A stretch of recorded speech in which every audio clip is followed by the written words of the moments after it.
చలికాలం మొదలైందంటే చాలు ముందుగా అందరికీ గుర్తొచ్చేది sweaters, hand gloves, monkey caps. కానీ ఇవి మంచి క్వాలిటీగా సరసమైన ధరలకు ఎక్కడ లభిస్తాయని ఎదురు చూస్తుంటారు. అయితే నిజామాబాద్ నగరంలో ఏర్పాటు చేసిన టెబిలియన్ల స్టాళ్లు అందరినీ ఆకట్టుకుంటున్నాయి. చలికాలం ప్రత్యేకంగా ఏర్పాటు చేసిన స్వెటర్ మార్కెట్ కు సంబంధించి మరింత సమాచారం మా ప్రతినిధి శ్రీనివాస్ అందిస్తారు. చలికాలం మొదలైంది. చలికాలం అంటేనే ఎక్కడ చూసినా కూడా ఇప్పుడు చలి విపరీతంగా ఉండడంతో కూడా ఎవరు చూసినా ఎక్కడ చూసినా కూడా చలికి మంట కాపుకోవడమా, లేకపోతే సంబంధించిన స్వెటర్లు ధరించడమా, లేకపోతే తలకి సురక్షితంగా చలి బారిన అంటే వెహికల్స్ పైన వెళ్ళేటప్పుడు కానీ ఇతర ఎప్పుడు జర్నీ చేసినప్పుడు కానీ ఎక్కడ చూసినా కూడా చలి ఎక్కువైన ఉద్దేశంతో చాలామంది ప్రజలైతే ఎక్కడ చూసినా కూడా తమ రక్షణ కవచంలాగా అయితే కొన్ని స్వెటర్ లాంటివి ధరించిన పరిస్థితి కనిపిస్తుంది. నిజామాబాద్ నగరంలో అయితే ఎస్పెషల్లీగా ఇక్కడ గంజిలోనే ఏర్పాటు చేసిన టిబెటియన్లు అయితే కొన్ని షాప్స్ని నిర్వహిస్తున్నారు. గత కొన్ని సంవత్సరాలుగా అయితే వీళ్ళు నిర్వహిస్తున్నారు. ఇక్కడ టిబెటియన్స్ కొంతమంది షాప్స్ యజమానులు ఉన్నారు, వాళ్ళతో మాట్లాడే ప్రయత్నం చేద్దాం.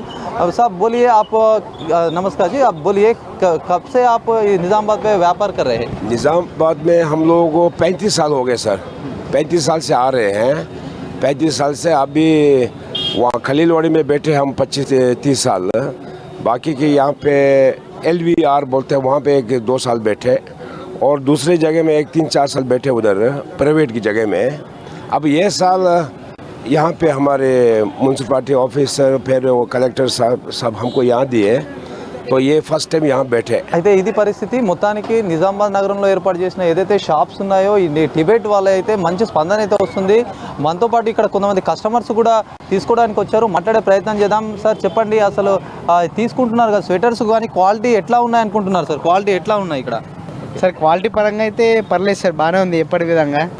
రేట్స్ అయితే ఈసారి పోయినసారి కన్నా కొంచెం ఎక్కువనే ఉన్నాయి కంపారిటివ్లీ, అంతే సార్. అంటే పెట్టగలుగుతారా? క్వాలిటీని చూసారా? ఇక్కడ రేట్స్ పరంగా ఎట్లా ఫీల్ అవుతారు? ఇప్పుడు సీజనల్ బట్టి సార్, ఈ సీజనల్ ఐటమ్ ముట్టప్పుడు కొనేది కాదు. ఇక వాళ్ళ ప్రకారంగా వాళ్ళ బతుకు తెరువు కోసం అక్కడికి వెళ్ళి వచ్చి ఇక్కడ పెట్టుకున్నారు. ₹2 లాభం కోసమే ఎవరైనా చేస్తారు బిజినెస్ అనేది. ఇక మనం చూసి తీసుకోవాలా. ఏదన్నా ఇప్పుడు ఫిక్స్ ధరలు చేశారు కాబట్టి ఒక ప్రకారంగా అయితే ఒక విధానంగా ఒకటి మనకు నచ్చితే తీసుకోవాలా, లేకపోతే ఊకోవాలా సార్. स्वेटर ఎట్లా ఉంది? బాగుందా? हाँ बागवान हाँ अच्छा है। अच्छा है। आप किधर से आए थे? गाजुलपेट। गाजुलपेट। हाँ। पहली बार खरीद करने के लिए आया? हाँ पहली बार आए। पहली बार आया? कैसा स्वेटर? गर्म है? कैसा है? क्वालिटी कैसा है इसका? अच्छा है। अच्छा है। अब क्या क्या ले रहे हैं आप इधर? बहुत लिए, ड्रेसा लिए बच्चों को। మరికొంతమంది టిబెటియన్ షాప్స్ వాళ్ళతో కూడా మాట్లాడే ప్రయత్నం. बोलिए साहब, इधर बहुत वेराइटी स्वेटर आप इधर उधर से इधर लेके आए, अब कैसा गिराक कैसा हो रहा है? नहीं, गिराक अच्छा है। अभी पहले से अच्छा है। वो देवी रोड के पहले पीछे वहाँ लगा, उससे तो यहाँ ज़्यादा अच्छा है।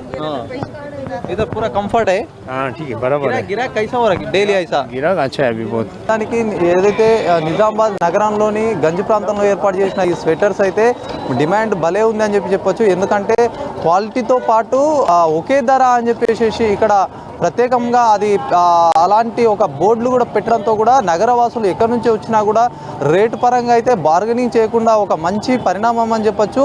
మొత్తానికి నిజామాబాద్ ఏదైతే నగరంలో ఏర్పాటు చేసినటువంటి టిబెటియన్స్ షాప్ పైన ఇది ఒక ప్రత్యేక స్టోరీ. కెమెరామెన్ భాస్కర్తో శ్రీనివాస్, అమ్మా న్యూస్, నిజామాబాద్.